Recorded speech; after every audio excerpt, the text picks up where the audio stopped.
ఎవరికి వస్తుంది? వస్తే అందరికి వచ్చినట్టుగా పనిచేస్తారా? టికెట్ ఇంతవరకు ఎవరికి అనౌన్స్ చేయలేదు. అధిష్టానం ఎవరికి టికెట్ ఇచ్చినా అందరం కలిసికట్టుగా పనిచేసుకుంటాం. తప్పకుండా ఈసారి రాయచోటి నియోజకవర్గంలో తెలుగుదేశం జెండా ఎగరేస్తాం. కాలంలో ద్వారకానాథ్ రెడ్డి పేరైతే బాగా వినిపిస్తుంది ఒక 10 డేస్ నుంచి. ఏమన్నా మీకు అధిష్టానం ఏమన్నా మీకు మాట ఇచ్చిందా? ఎవరికి ఎటువంటి హామీ ఇవ్వలేదు పార్టీ.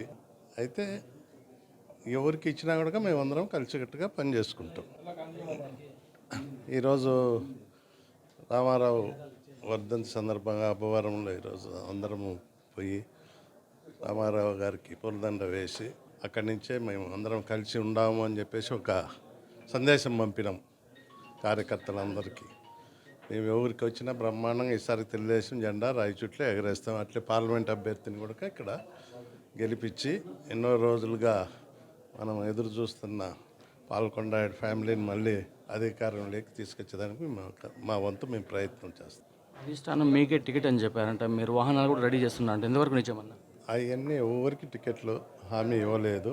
ఎవరికి అందరూ ఊహాగానాలే. ఎవరు ఇష్టానుసారం వాళ్ళ కార్యకర్తలు వాళ్ళకు వస్తుందని చెప్పేసి చెప్పుకుంటూ అంటారు. అది సహజము.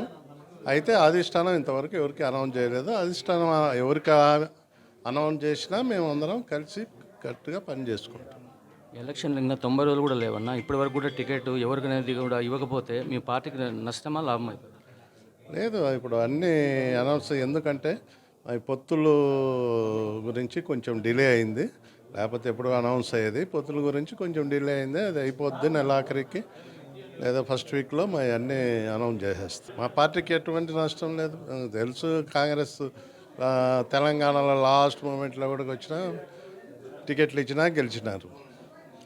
మాకు ఎటువంటి టికెట్ ఎప్పుడు అనౌన్స్ చేసినా కూడా ఇక్కడ గెలుపు ఖాయం రాయచోట్ల టీడీపీ. జగన్మోహన్ రెడ్డి గారు 170 సీట్లు మా పార్టీ వస్తుంది, గెలుస్తుంది ఈసారి అంటున్నారు వచ్చే ఎన్నికల్లో. అది గతంలో ఎట్లా అయిందో అట్లా రిపీట్ అవుతుంది. ఈసారి వాళ్ళకి 20 సీట్లు, ఇక్కడ 150 సీట్లు. గతంలో ఎట్లా రిపీట్ అయిందో అదే విధంగా ఈసారికి రిపీట్ అవుతుంది మా ఉద్దేశం. ఆయన అనుకుంటాడు ఊరికే కార్యకర్తలకు ఉత్తేజపరచడానికి, వాళ్ళ కార్యకర్తలు నిరుత్సాహపడకుండా చెప్పుకుంటాడు 175కి 175. మీకు తెలుసు ప్రజల్లో ఏ విధంగా ఉండేది. ఈరోజు చూస్తున్నాం మనం రాష్ట్ర వ్యాప్తంగా.